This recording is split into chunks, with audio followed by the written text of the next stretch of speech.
What's going on, guys, and welcome back to my Friday Night SmackDown audio review this week for February 11, 2022. I am Graham G.S. Matthews. Hope you guys are doing well and having a great weekend so far. We got the Super Bowl tomorrow, Elimination Chamber next weekend. But before any of that, we got to talk about SmackDown from last night, which was once again an abysmal show overall, headlined by a great match for the SmackDown Women's Championship. So I will give this show that, a lot like last week. I mean, at least last week we had the returns of Goldberg, we had Drew McIntyre back on the show, Ronda Rousey making her big WrestleMania challenge official. It was a pretty bad show, but at least it was newsworthy and eventful from that aspect. I'm sure next week's episode will be a lot like this one, because for those unaware, they're actually taping, or already did, tape next week's SmackDown before SmackDown, or rather after SmackDown last night. Wouldn't make a whole lot of sense to tape it before last night's show. So they did tape next week's SmackDown after last night's SmackDown, because they'll be in Saudi Arabia on Saturday. So it wouldn't make a whole lot of sense to do SmackDown on Friday, fly to Saudi. It doesn't exactly work that way time-wise. So they already taped it. It's already in the can. So I won't mention any spoilers for next week's show. I know they did tape the Intercontinental Championship match already between Shinsuke Nakamura and Sami Zayn. So if you want to be spoiled, it's out there. The results are out there. You can go out of your way and check it out. But I won't talk about it here for those that don't want to be spoiled. So that's next week. But for this week, we had a great, like I said, SmackDown Women's Championship match in the main event. So if nothing else, we had that on this show. It didn't make the whole show worthwhile. It didn't make it a great show at all. We had a pretty good New Day versus Los Lotharios matchup, a lot like last week. Not as good as last week's match, but still a quality contest from those two teams on this show. But again, overall, this 2 hours, not good at all. Pretty par for the course for SmackDown in the last couple of months, pretty much since the draft. I mean, nothing new. It's not groundbreaking to find out, oh, SmackDown sucked this week. It's kind of to be expected at this point. I do hold out hope each week, oh, maybe this week will be better. That's just the wrestling fan in me, the optimist in me. Realistically, I know going into each show, with SmackDown anyway, it's probably not going to be great. At least with Raw. Raw has been a bit better recently by recent Raw standards. It's been a pretty decent show, some great matches. With SmackDown, it's rematch after rematch after rematch. A lot of the same shit, very thin roster, and we kind of saw more of that on display this week as well. So to start off the show, we had Sonya Deville in the ring, addressing Ronda Rousey's actions from the end of last week's SmackDown, where she attacked Sonya. And as we all expected, I said it here on the review last week, Sonya would then suspend Ronda, and we wouldn't see Ronda until after Elimination Chamber. That would explain why she wouldn't be on TV until that point. That's not what happened, though. So it looked like they were going in that direction, but to give the company credit, they went in a different direction instead. They threw us a curveball by instead having Adam Pearce come out and say that he got a text from the board of directors, specifically Vince McMahon, Mr. McMahon, saying that he did not approve of what Sonya was doing, knew that she was abusing her power. It would instead, what's the right word, kind of go back on what Sonya had declare what she had done, that suspension for Ronda, null and void. So Ronda is indeed not suspended, which is why, spoiler alert, we saw her at the end of the show on this episode of SmackDown. We'll get to that later. But yeah, so the suspension for Ronda is off, and instead, Sonya, that whole thing about, oh, Naomi can't touch Sonya, and she can't get her hands on Naomi for how she's abused her power, blah, blah, blah. It's all irrelevant. So Naomi could touch Sonya, not the other way around, for everything Sonya's done to Naomi. That which we saw in a second when Naomi came out and slapped Sonya for everything that Sonya has done to Naomi over the last 6 to 8 months or whatever. My only question, I mean, this was a good segment. My only question is, why did it take this fucking long for Adam Pearce, Mr. McMahon, someone of authority on the show, to step in and stop what Sonya was doing to Naomi? She has been bullying this woman, abusing her power for many, many, many months. This storyline started way back when, in late August, right after SummerSlam.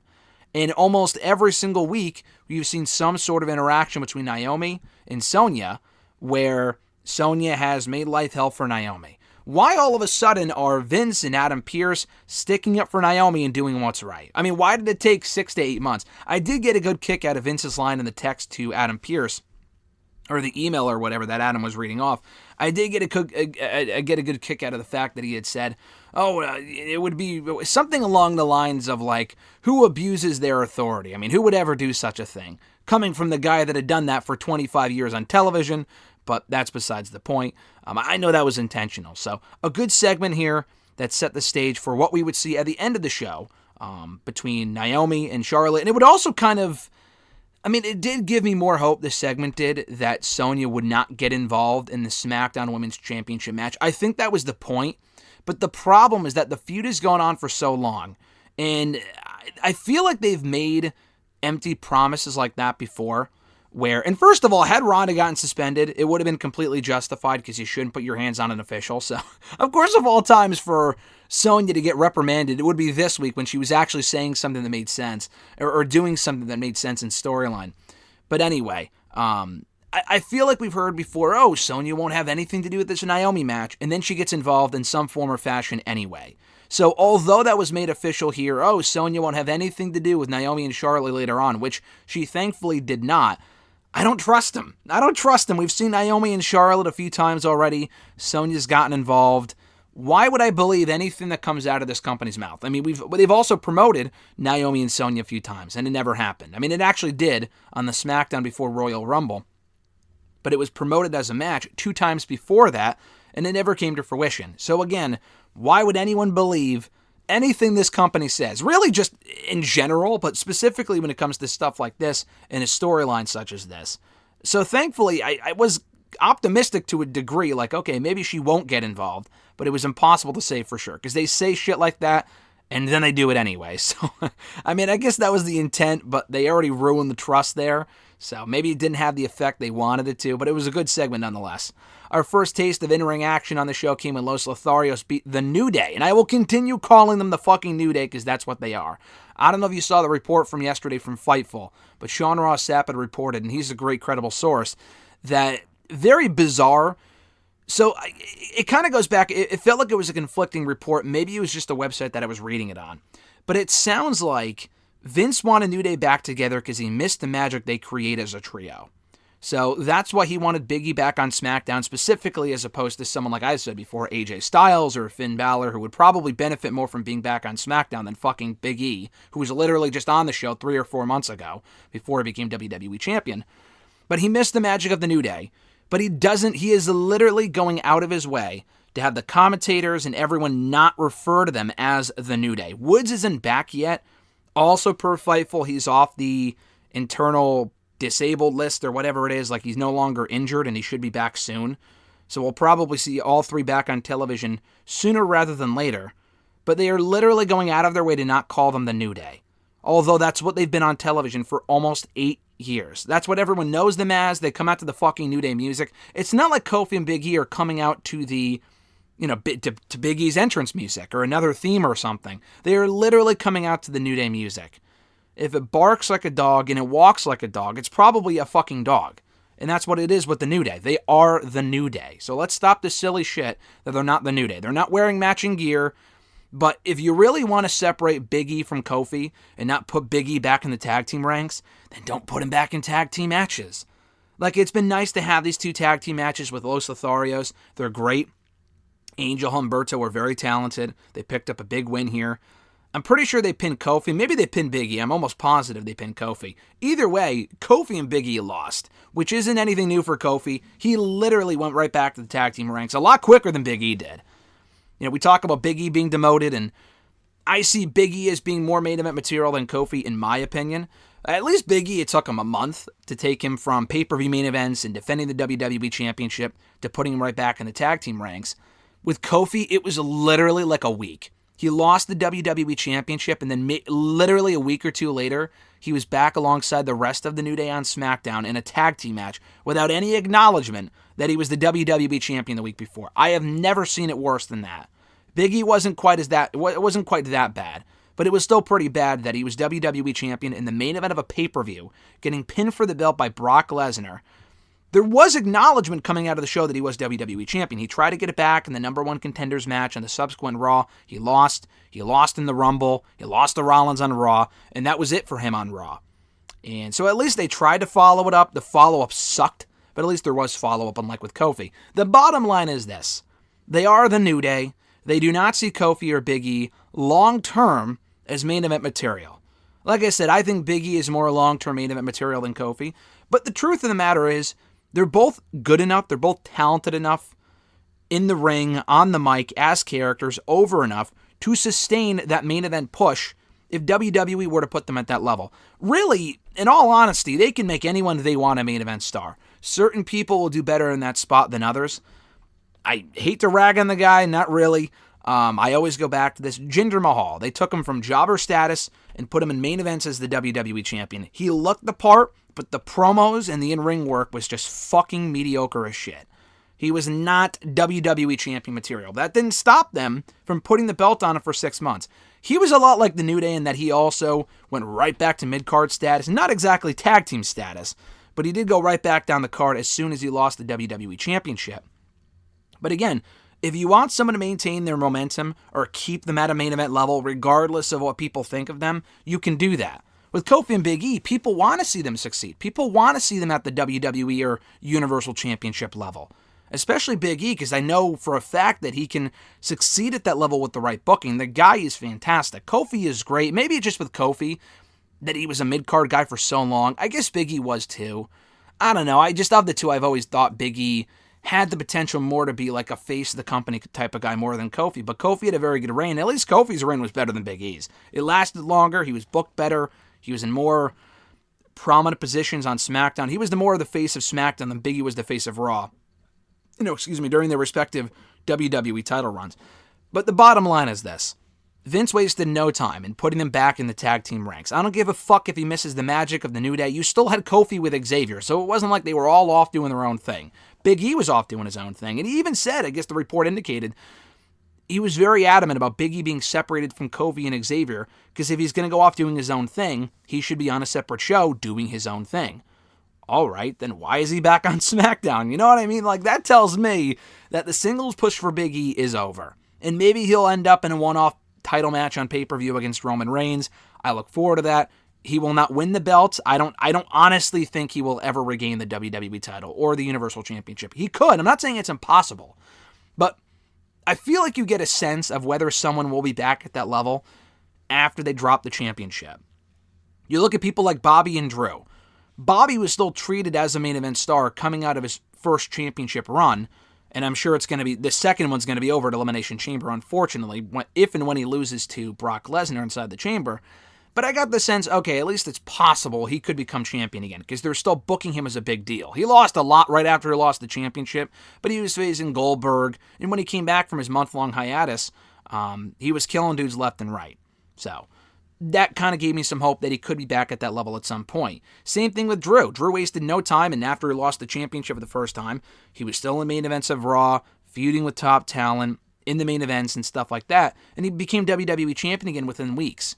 Kofi and Big E, as soon as they lost the WWE championship, again, Vince wasted no time in putting them back in the tag team ranks. That tells me they had their time, and it's over. We gave you what you wanted, now back to the tag team stuff with you, which we've already seen a million fucking times. I have below zero desire to see New Day versus Usos again. Oh, it's Kofi and Big E, it's not Kofi and Woods, who gives a shit? We've seen literally every version of New Day against Usos a million times, dating back to 2015, 2016. I am done with that feud. Please move on. Please. My God. I know that's not official. If and when it happens, I know it's going to happen. Because what else do they do with the New Day, or with the New Day too, but what else do you do with the Usos at WrestleMania? I mean, I guess they could always not defend their championships, but they have a two-night Mania. They kind of have to have a SmackDown tag team title match. Is it going to be them against the Raiders again? Probably not, nor should it be.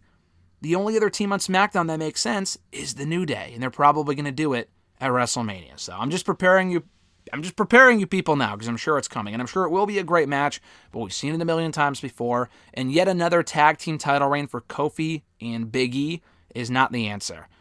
On the bright side, though, like I said, not to completely shit on this, but the match was good, and it was a big win for Los Lotharios. I'm glad they're getting a win here. They've lost a lot lately to a lot of different teams.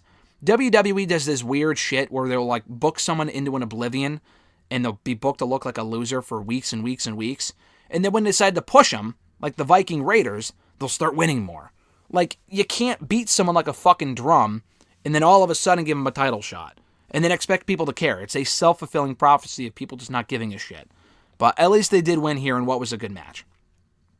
We had our first of 2 sit-down interviews backstage on the show with Michael Cole, the first one being with the Universal Champion, Roman Reigns. So they did this because, like I said, they taped next week's SmackDown after this one. So they probably didn't, I'm sure they had other people pulling double duty. Like Nakamura and Zayn made technically 2 entrances between the 2 shows. They were out in the ring twice. They probably didn't want to do that with Roman and Goldberg. So they had them do backstage interviews instead. I like that approach. The Roman one was better than Goldberg's. I'll talk about Goldberg's momentarily. Roman's was great. He always delivers in this setting. Michael Cole was trying to play up Goldberg's accomplishments, and now Roman shouldn't take him lightly. He shouldn't take him lightly as a character, but when Michael Cole was scripted to say, but he was undefeated, he went 173-0 in WCW. 2 things. 1, the inflation of the streak is well known. Complete bullshit. I guess in WWE canon, it really was 173-0. I don't know if they've ever actually acknowledged that it wasn't 173-0. He did win a lot. The thing is with Goldberg, though, that was over 20 years ago. That's like saying, but Hulk Hogan, he was WWE champion for 4 or 5 years. Come on. But dude, that was almost 50 fucking years ago. That was back in the 80s. You know what I mean? Like with Goldberg, that is literally, at this point, almost 25 years ago. So, if it was recently, yeah, Goldberg was Universal Champion a few years ago, and they did show a clip of him beating Brock. That's the same guy Roman already beat himself at Crown Jewel a couple of months ago. Sure, it took Goldberg 1 minute and 24 seconds to beat Brock, and it took Roman like 10 minutes or whatever at SummerSlam and at Crown Jewel and all these other places he's beaten Brock before. But still, a win is a win, and Roman has proven, just like Goldberg, that he can beat Brock Lesnar. So, again, I understand Michael Cole and WWE wanting to tell people, well, Goldberg's a big deal. I mean, I guess, but the guy is, first of all, so fucking old.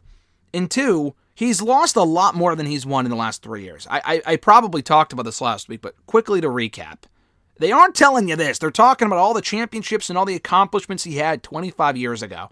What they're not telling you is that in the last 2 years since they had that, that they like to stress, this is the match we were supposed to get 2 years ago, which it is, and I'm glad they're bringing that up.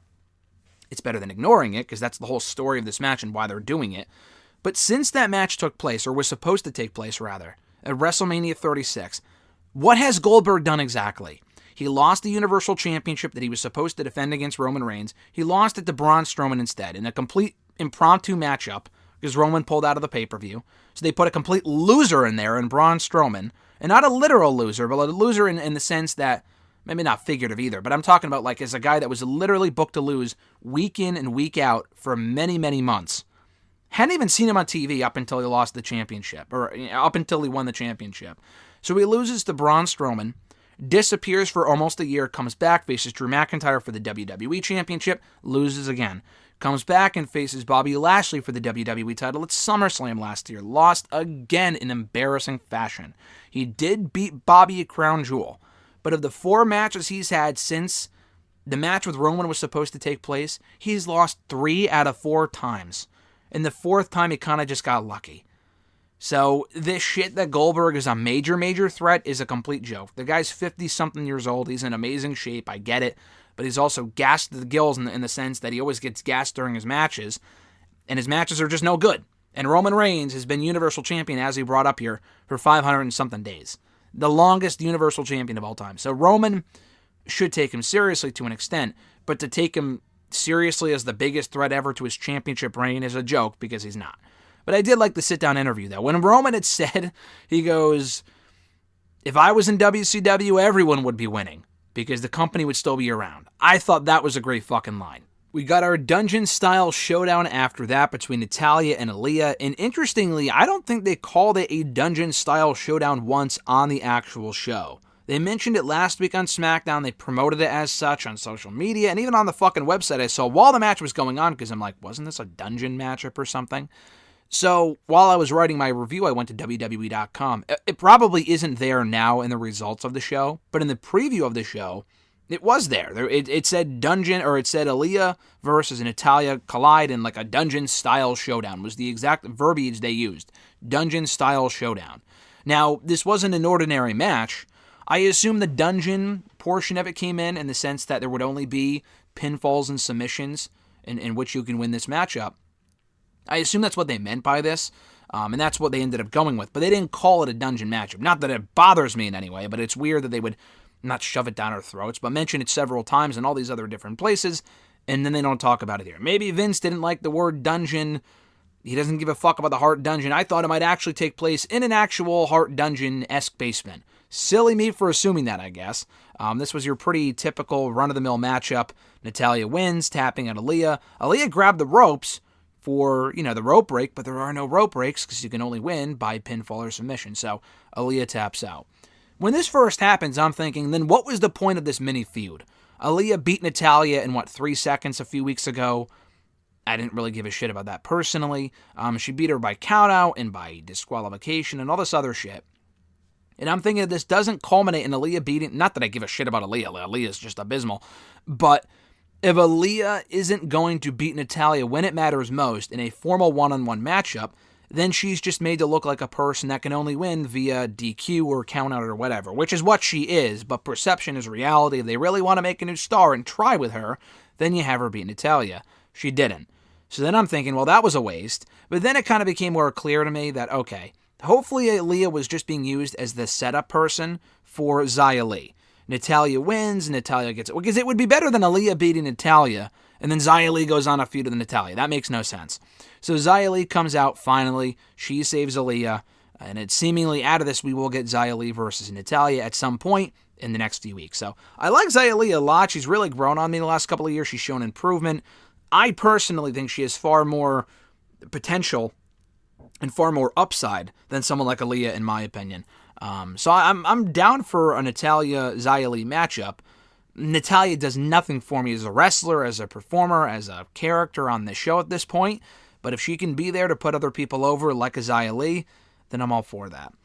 We had another edition of In-Zayn on this show with Sami Zayn hosting a podcast.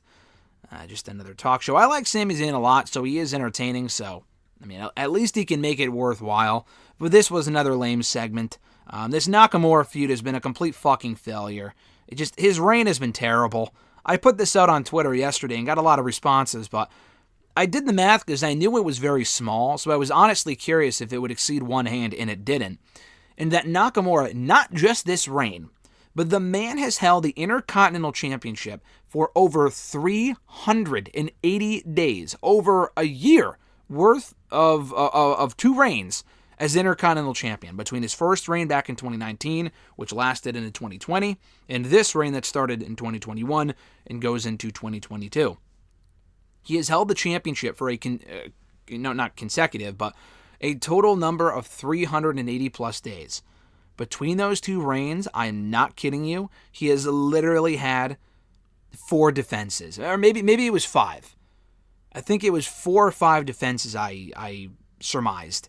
One during this reign, and he's been champion since August when he beat Apollo Crews for the championship. He does have a championship run or a championship defense next week, which I'm not counting. I'm talking about successful title defenses. He has beaten Apollo Crews to retain the championship, which was back in October or September on the show. And then during his first reign, it was like the same thing. I think he had 3 defenses, so maybe it was 4 in total. I remember he beat Mustafa Ali on like a Smackville WWE Network live special back in July of 2019. I'm sure no one really saw it, but it was technically televised. I'm only talking about televised matches, by the way. House shows don't fucking count. So he beat Ali in like July of that year. He had a match go to a DQ with Shinsuke, or Shinsuke had a match go to DQ with Roman Reigns on SmackDown. It was technically successful, but it wasn't like he pinned him or submitted him. It was a DQ win for Roman. And then he also beat Miz at that year's Clash of Champions pay-per-view 3 years ago. So he has literally defended this championship within a year worth of reigns 4 times. That is just terrible. That is terrible. They aren't even trying with this man anymore. And he is over. I like Rick Boogs, but it just, as a champion, it just doesn't work. Put the guy in the tag team ranks, have him do something else. He is a complete waste of an Intercontinental Champion. I don't really want Sami to win it. I would rather have it be Sheamus. Sheamus is actually winning right now. Sheamus hasn't lost a match, I don't think, a singles match, in quite a while. He may have, I don't know when the last time he lost was, actually. He's beaten Ricochet a bunch. He's beaten Cesaro a bunch. He's won a bunch of tag team matches. He's won a fair amount of matches lately. I would put the championship on him. We have never seen Sheamus versus Nakamura before, I don't think. I don't know if we've ever seen Sheamus versus Sami either, but if Sami's going to be a heel, I don't know how Sheamus takes it off of Sami. So I would do Sheamus versus Nakamura, but if you want to put the belt back on Sami for a third time, anything is better than Nakamura being champion right now. It has been just a completely forgettable reign.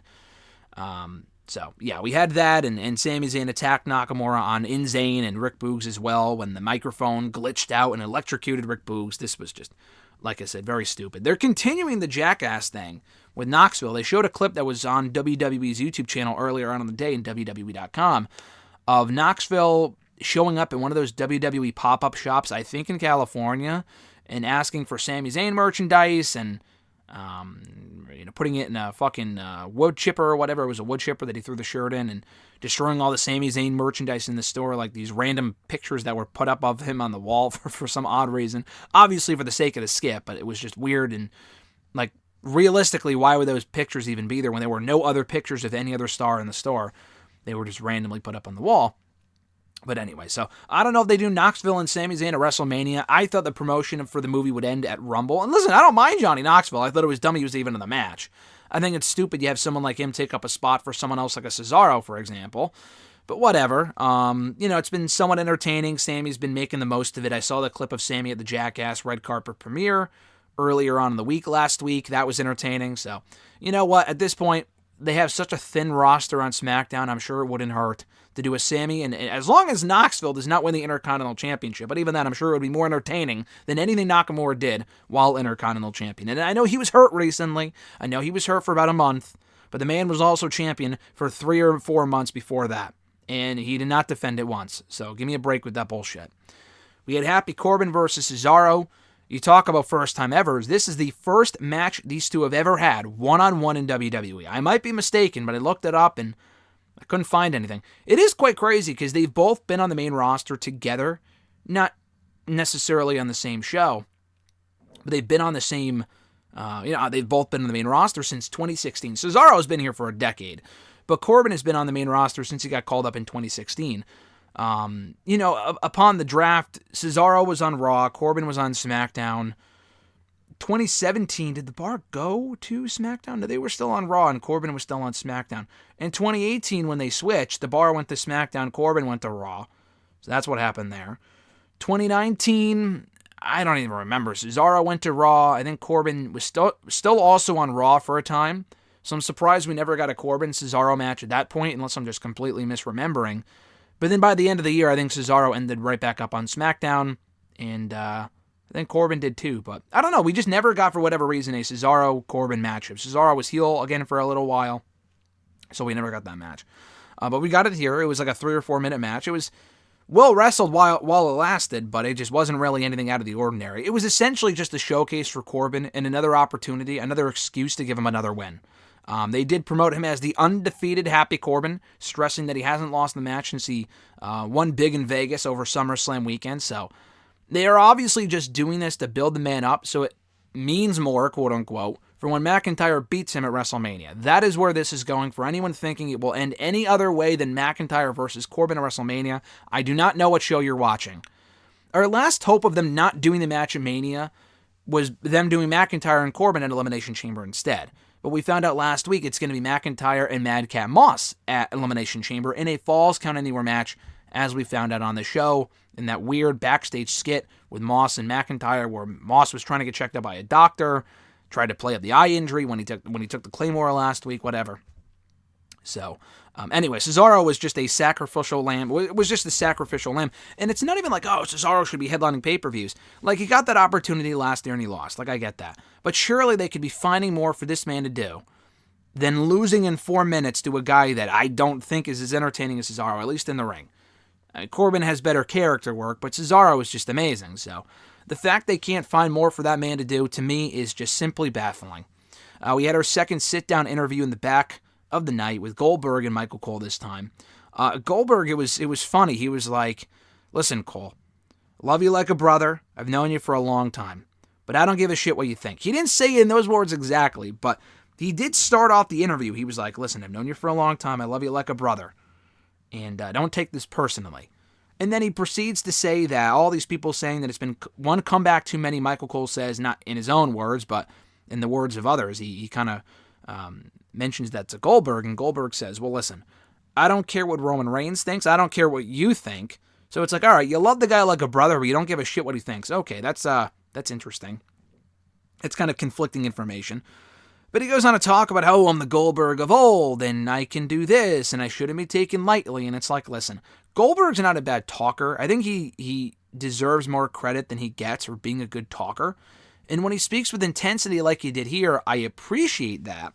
The problem with these promos at this point is that he never really backs it up.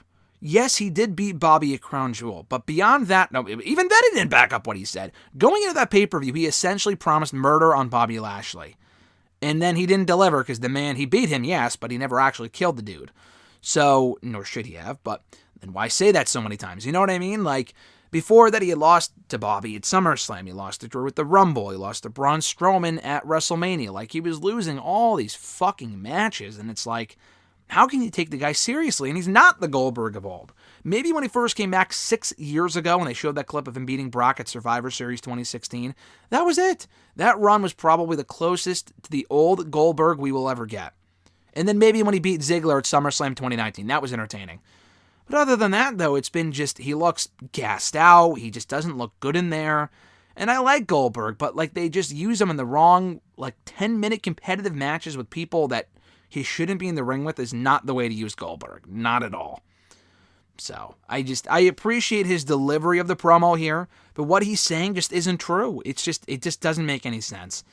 And like I said, I'm actually in favor of them doing the match. I'm curious to see what they'll do at Elimination Chamber. But like, surely they can come up with something better than him saying, I'm the Goldberg of old. You're fucking not. It's been 2 years, bro, since you were supposed to face Roman the first time. He's on a different level. You have sunk down a deeper level than where you were 2 years ago. Like, Goldberg wasn't great back in 2020, but he has had far worse matches since then. I guess just maybe the Bobby one at SummerSlam. The other ones weren't that bad, but he's 2 years older, and Roman is 2 years better. So they need to tell a different story than what they're going with here. I like the fact they're going back their unfinished business from 2 years ago, but maybe they can find something else as far as just, I don't know, maybe they can find a different standpoint or a viewpoint for this feud, because Goldberg saying the same shit he's been saying for 5 years is completely comical at this point. We get to our main event, SmackDown Women's Championship match, Charlotte Flair versus Naomi. And I was worried because Naomi made her entrance at 9:30 p.m. Eastern with 30 minutes left to go in the show. They've done this shit before on Raw. They've done this shit before on SmackDown, where they'll have the people in the main event come out, or one of the people come out, like around with 30, 40 minutes left in the show. But they won't actually get to the match until like there's 20 minutes left in the show, or 15 minutes left in the show. Then it's like, then what was the point of having the person come out and then sit through a commercial break or two, a video package, a promo, this or that? It's like, why the fuck are they even out there? They didn't do that here, though. They had Charlotte and Naomi come out, but they started the match almost soon after. And yeah, I went through a couple commercial breaks, but it was a very good match. And I was kind of worried too, because I'm like, they had 2 previous matches and what we got from them was good, but it was also, there were some awkward spots, and Naomi isn't the greatest wrestler in the women's division, but she is a lot better than some people give her credit for. And maybe it was just a bullshit with Sonya. I mean, that was a big part of why those matches weren't that good. They kept the Sonya shit not even to a minimum. They didn't even do it here. She never even showed up until afterward. They really just let them go in there and do their thing. They honed in on their chemistry. They gave them the time they deserved. The crowd was white hot for Naomi. Like, when she hit the rear view at one point, there were some really cool sequences here. Not everything was super smooth, but overall, I mean, I'll get to this in a second, but yeah, I'll talk about that in a second. But, that we had that one near fall. Let me mention this first. Naomi hit the rear view. The crowd literally thought they were about to see a new champion crowned. And why would they? I mean, Ronda Rousey's challenging Charlotte for the championship at WrestleMania. They weren't going to take the belt off of Charlotte and then give it right back to Charlotte like a week or two later. They weren't going to do that. But these people bought it anyway. I bought it. And they went nuts when Naomi came close to becoming champion. That is an indicator that she's over, and she always has been over, but do more with her, and thankfully they are with the Sonya stuff, which was getting old up until recently, and they're finally moving forward with the feud in a different way than what they were for 6 months, which I appreciate, but give this woman more opportunities to shine. She was never going to beat Charlotte for the championship. Hopefully at some point, though, I would like to see Naomi get another championship run. Her first one lasted all of 8 days, The second one lasted a while, but the issue with the second one was that she never really defended the title. It was all about, ironically, Charlotte and all these other women in the division at that point. She had almost no championship defenses. I think the only title defenses she had on SmackDown back then were against Lana, which were not very good at all. They need to really focus in on... She had like the Big E championship treatment when she was champion, which is just a shame. But at any rate, this was a great match. She looked very good in defeat. She ended up, I think, eating the pinfall. Charlotte hit her with the natural selection and it was over. But what I was about to say before was that I think this was easily Charlotte's best match since Survivor Series. Far better than the Toni Storm matches. And I love Toni, and that wasn't her fault. It wasn't Charlotte's fault either. They just... I don't know if it was a lack of chemistry or time or whatever. They just didn't have great matches together. So those matches were disappointing. She really hasn't wrestled otherwise. She's had a couple of matches with Naomi, but that's about it. This was the best match I've seen Charlotte have since Survivor Series, when she faced Becky Lynch. That's one thing. The second thing, this was probably the best Naomi match I've ever seen. And that's not a slight on her other in-ring work and matches, because she's had some good matches in the last 10 years. I remember that SummerSlam match with Naomi, or with Natalya being solid. I can't remember. Naomi is just a better character and more of a better personality. But I don't know, between this match and the Sonya match a couple of weeks ago, which was also quite good, Naomi is doing some of her best in-ring work now. And I don't know if it was before they just weren't giving her time or what, but I don't know, man. They've given her some time lately, and she's had two very good matches, and I thought this one in particular was great. Having the championship on the line really made people think, oh, maybe we could see a title change, which we weren't, again. But she looked great in defeat, and I hope they capitalize off this, because this was a really, really good main event. Really happy they closed the show with this. So Charlotte wins, LOL. And then out comes Sonya to kind of brag in the face of Naomi, and Sonya and Charlotte double team Naomi. Get your mind out of the gutter. And while they're beating her up, out comes Ronda Rousey. Crowd goes nuts. Ronda, as it was reported last week, must have gotten a talking to after Raw, not this Monday, but the Monday before that, because she came out and she cut that promo about, just that her delivery was terrible, and it came across like she was a heel. But she's been a babyface ever since then. She's been portrayed as a babyface. Last week on SmackDown and SmackDown again here. Less is more with Ronda on the mic. Unless you give her a mouthpiece, not a literal mouthpiece, like a manager, less is more with her on the mic. And she can be a good talker if she's either being herself, and she seems like a really nice person, or she's just being this flat-out bitch. You can't be a flat-out bitch when you're a babyface, or at least the character she was trying to portray on Raw coming out of the Rumble. That's just not going to work. But she comes out here, saves Naomi. We didn't find out here on this show, but we found out after it was over on WWE.com, on Twitter, whatever. It will be Charlotte and Sonya versus Naomi and Ronda at Elimination Chamber next weekend. I like that a lot. I do. It gives us, it's a win-win in every respect. I love the idea of the match. It gets Ronda back in the ring for a formal, because she was in the ring for not that long at the Rumble, and her punches did not look great. It gets her back on the ring for her first formal match since she left, not counting Rumbles. And it's a tag team match, so she's limited. We get more interaction between Naomi and Charlotte, and they work very well together. We get the furthering of the feud between Naomi and Sonya. We finally get Sonya back in the ring. We get Ronda as an attraction in Saudi Arabia. So I don't know. I really like the idea of the match. No, the championship's not on the line. I don't know if the Saudi crowd would have reacted the same way to Naomi that they did here on this show. But I don't know. I like the idea of that matchup. So this was a great close to the show. But like I said, overall, not a great episode at all. The New Day, which is what they are, and I'll continue calling them that. That match with Los Lotharios was enjoyable. The sit-down interviews were fine. The Roman one was good, but it's not like you have to go out of your way to watch it. The Goldberg one was whatever. Corbin and Cesaro was way too short to really be anything notable. Didn't give a fuck about Natalya versus Aliyah. The In-Zayn segment was lame. That's kind of the show in a nutshell. But, the Naomi, Charlotte, Sonya, Ronda stuff really was what carried the show. Nothing else is really worth going out of your way to watch. But again, like I said, make time for Naomi versus Charlotte. That was a great match that deserves to be seen. So, strong stuff there. But that's about it, folks. Thank you so much for checking out my SmackDown audio review. I appreciate it. If you haven't already, check out all the other videos that went up this past week, including Wrestle Rant Radio excerpts, #AskGSM on Wednesday, Raw Talk review on Tuesday, Talking Smack review coming tomorrow, an Eternals review with myself, Chris Mueller, and Phil Lindsay earlier today. And also my interview with the WWE Champion, Bobby Lashley. We're going to have 2 more interviews coming early next week, starting with Santos Escobar, the NXT Championship #1 contender, likely coming on Monday or Tuesday, and then more videos and reviews and stuff like that throughout the week. So if you haven't already done so, please do so. Subscribe here to the channel and never miss a video by hitting that bell button to be notified every time a new video goes up. Have a great rest of your weekend, guys. Enjoy the Super Bowl on Sunday if you're watching. If not, have a great Sunday. I'm Graham G.S. Matthews, and I'll catch your ass down the road.